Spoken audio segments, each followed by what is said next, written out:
Hello, everyone. Today's speaker is Dr. Jessie Sagander. She loves reading, traveling, and learning. Her passion for working with dyslexia comes from her own daughter's dyslexic diagnosis, struggles, and triumphs through a version of Neural Organizational Technique, or NOT for short.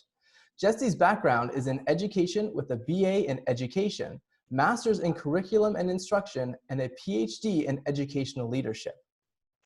She also volunteers with the Oregon branch of the International Dyslexia Association. Jessie is the owner of The Brain Breakthrough.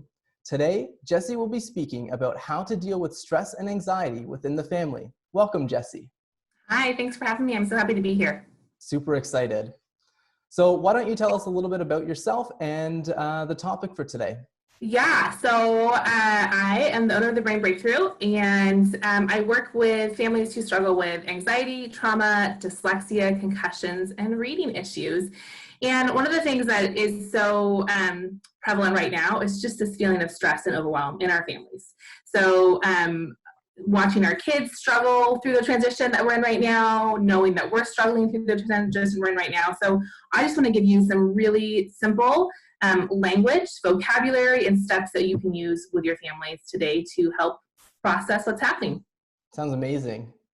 Fantastic. Okay, so first I want to talk about the brain. So I want to talk about the nervous system. And this is something that I actually used in my classroom often, and I use with my own kids. So this is our brain. We're going to pretend like this is our brain, okay? This is our brainstem, and the brainstem, sends all the signals out to our bodies to tell our bodies what to do. This is our amygdala, and our amygdala holds fight, flight, or freeze. I'm going to assume you don't know anything about fight, flight, or freeze, so let me talk about it for a moment.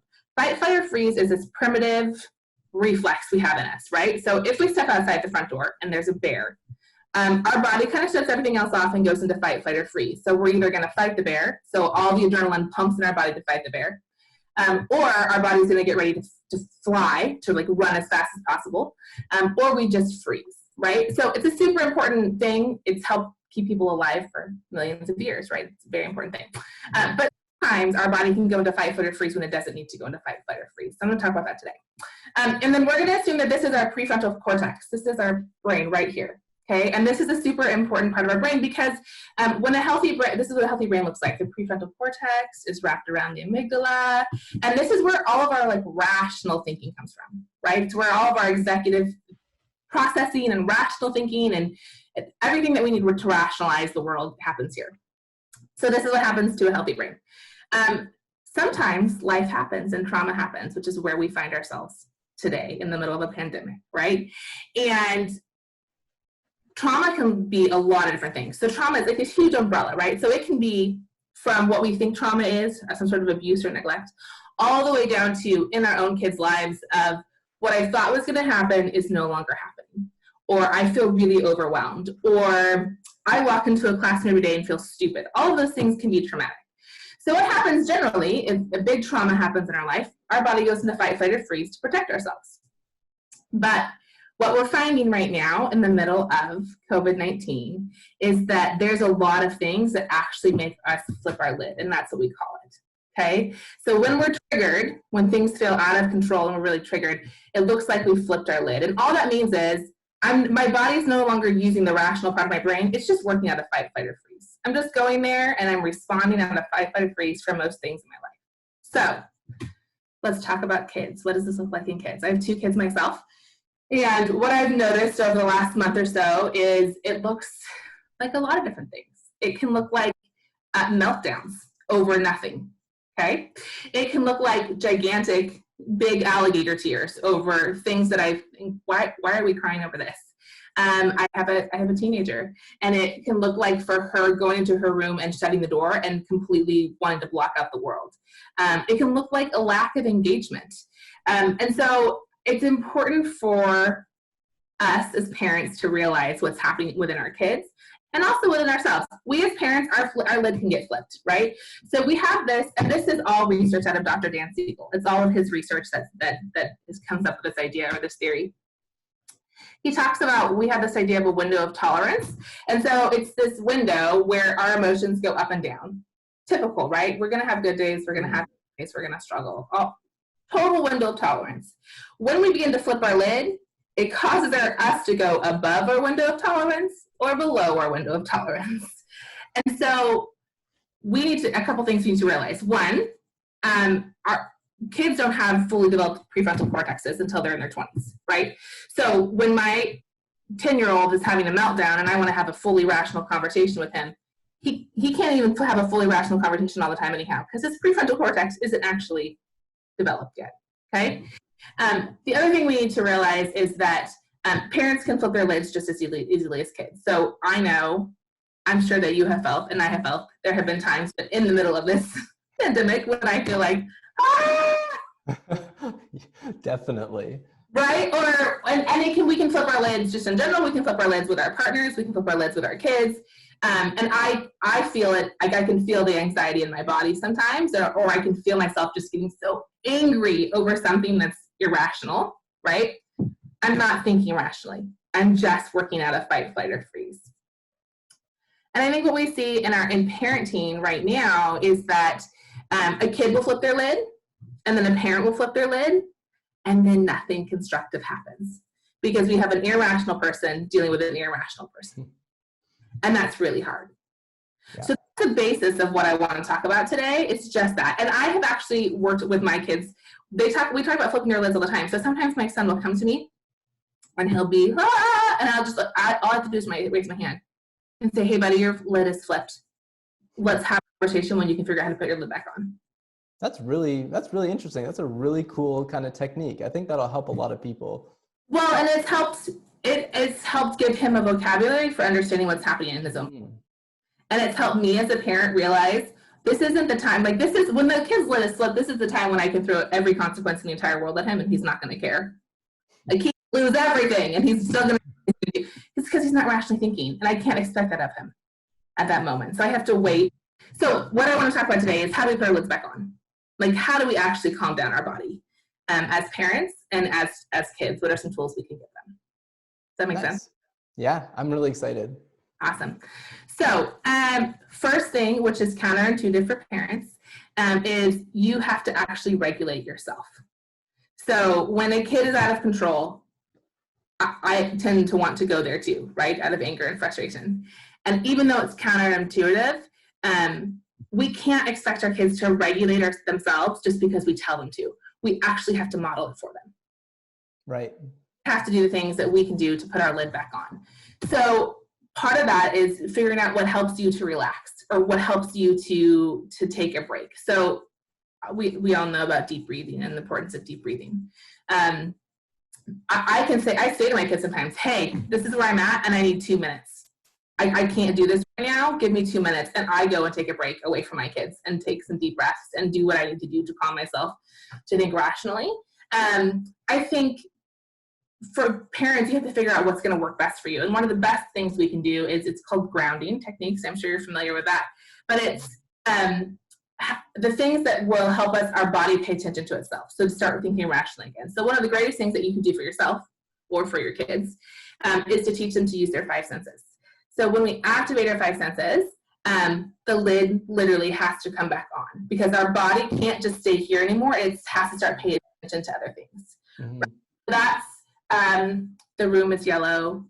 I smell macaroni and cheese. I hear a truck driving by, right? And so I think for me, what I've realized in my own self is, okay, I've got to figure out what's going to work best for me, and I've got to figure out what's going to work best for my kids. Mm-hmm. And it's hard in the moment when their lid is flipped to be like, let's stop and think about 5 things that we should be doing. I've tried. It doesn't work so well. But we have worked as a family on what are the things that are going to help you. So my son is melting down. If I give him an Altoid or a piece of cinnamon gum, that we're like triggering really high one of his senses, and his brain has to stop and pay attention to that. It can't just get stuck here. For my daughter, she'll take a really cold glass of water or take a hot shower. Or for me, I will light a candle.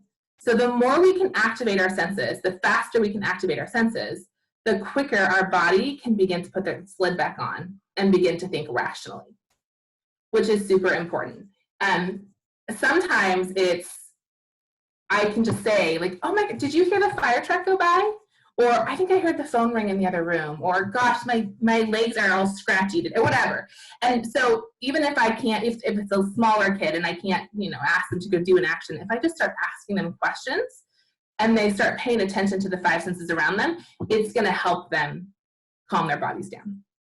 I can totally relate to that. Like even with my own daughter, like if she's ever having a meltdown, she's 2 right now. So, she's definitely like this, all the time. Yeah. All the time. So if she's ever having a meltdown or something, it's kind of funny because my wife and I, we do something like what you're saying. Like we try and distract her with something like, oh my God, did you just hear the fire truck go by? Or oh my God, there's a bird outside. Do you see that?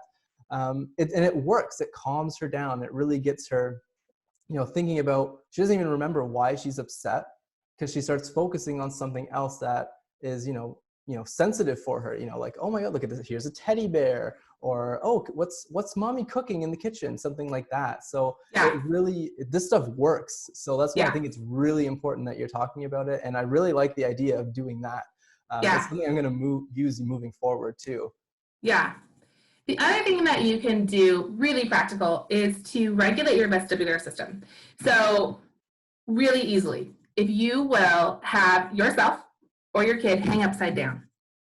Oh, she loves hanging upside down. Lay off the couch and hang upside down, or flip upside down on a monkey bar, or if you will go outside and do some cartwheels, it calms your vestibular system down, which it begins to calm your nervous system down. Your brain cannot stay in fight, or freeze.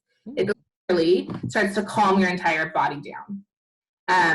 Hugs, oftentimes kids that if if one of my kids is melting down and I'll go to give them a hug and just rub the small of their back, or it starts to literally just calm their brain down when it's so crazy.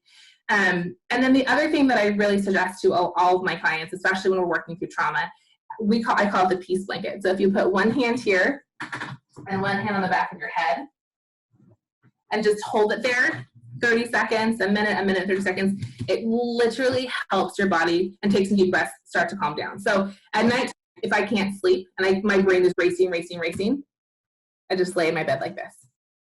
Wow. Or if my kids, I've had nightmares, or they're struggling to go to sleep, or they're having a really rough day and they'll come lay in my lap, I'll just put my hands here.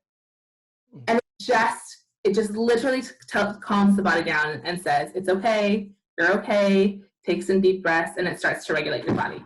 So there really are practical steps that parents can take right now that aren't hard, that don't cost a ton of money, that we can begin to work into our everyday rhythm. Are they going to work 100% of the time? No, because we're human and we're parents. Are they tools that we can use? Absolutely. And then the other thing that I really encourage families to do is to take breaks, right? We're homeschooling now. And my kids are doing school online, and they're doing as great as they possibly can. But a couple of things that I realized, one is they can easily sit in their room and stare at a computer all day, and they're not moving their bodies, right? And if they were in a typical classroom, they would be up, they'd be moving to the carpet, they'd be moving to their desk, they'd be sharpening their pencils, they'd be going to specials. And so they need breaks, and getting them up and getting them moving. And then the other thing that I've realized is as we're doing homeschooling, online schooling, sometimes I can see the anxiety kind of begin to peak in my kids, and they're stuck on a math problem, and suddenly the math problem is the worst thing in the world, and then they can't work through it, and they don't know what to do next, and they begin to melt down. And so there's 3 things you can do. It's be creative, be playful, and connect with people. So I often feel the pressure right now of, oh my gosh, I'm working full time. I have my kids home who need me to school them full time. I'm trying to keep us all alive and not go crazy full time. And I always feel like I have time, right? Like my kids need me, but I don't have the time. And so I think one of the most important things I have learned in the process of this pandemic is I have to show up for my kids in small ways. And so I can set the timer for 10 minutes and give them 10 minutes, right? If I think about being creative with my kids, I think, oh my gosh, I don't want to go do another art project.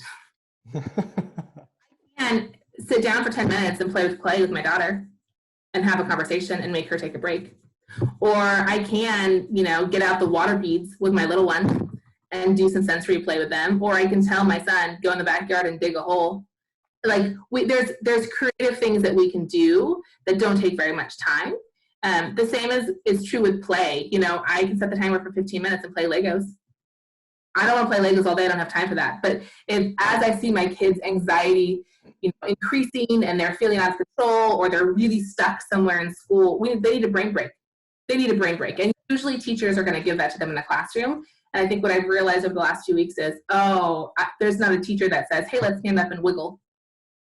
That's me. That's on me right now to make sure my kids are taking those breaks. We can play Legos for 10 minutes, or we can play a 15-minute round of Go Fish, or we can go jump on the trampoline, you know? But they need me to be modeling that for them. That's not something that they know yet how to do. And so I be intentional in my time with them. And then the last thing is just connection. When I'm melting down, I need people.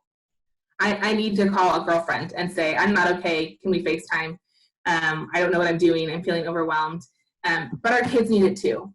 Our kids really need it too. And so especially if your kids are older and they have gone from seeing their friends every day and being in those sports and those activities, and now to being home by themselves, just providing them a place to connect. My son has a daily Zoom session with his two best friends.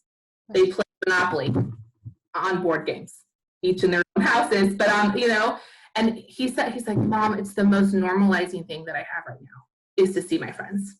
Yep, I totally get that. It's so important. So those are really practical things you can do, right? Figure out how when you're flipping your lid, what triggers you, right? Put your lid back on, grounding exercises, breathing exercises, flipping upside down, calming down your nervous system. And then take some time to be creative, be playful, and connect. Quick things that don't have to take up your entire day, but I think things that are just some tools that parents can use right now. Definitely. And definitely some tools that I'm going to start using too. Like, I thought that was some really good advice, stuff I've never really even heard before.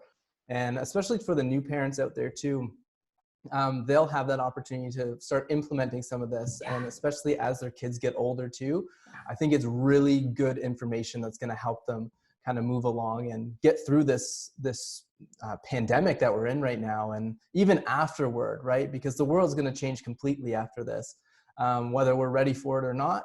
And it's a good way for people to kind of get grounded and figure out how they can manage that stress and anxiety within their family. Absolutely. That's a conversation that I've had with my kids. My daughter's 13 and she's like, Mom, I just want normal. And I said, girl, I want normal too, but we will never go back to what was. So how do you prepare for the new normal?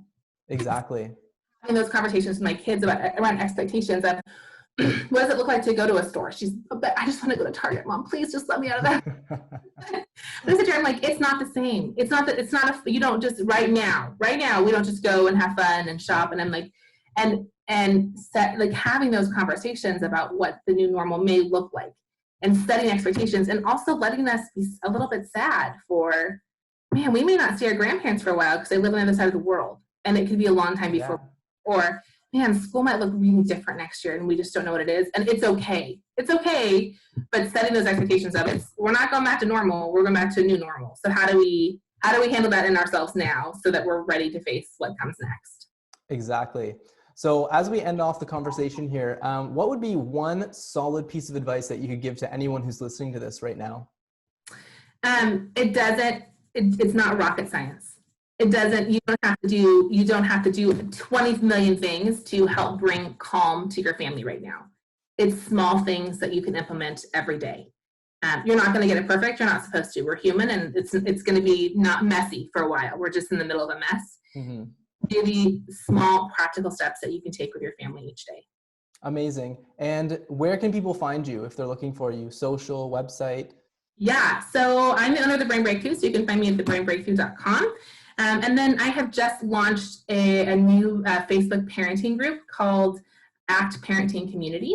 You can find us at actparentingcommunity.com or on Facebook. I've launched it with a good friend of mine who's a therapist for just this reason. I had so many past clients reaching out to me and saying, I don't know, I'm stuck, my kids are stuck, and I thought it's just time to have a community where we provide practical action steps each week that you can do in your family.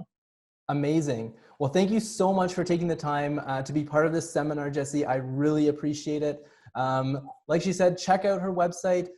Check her out on social, and thank you so much for taking the time today, Jessie. I really appreciate it. Thank you. It's been an absolute pleasure.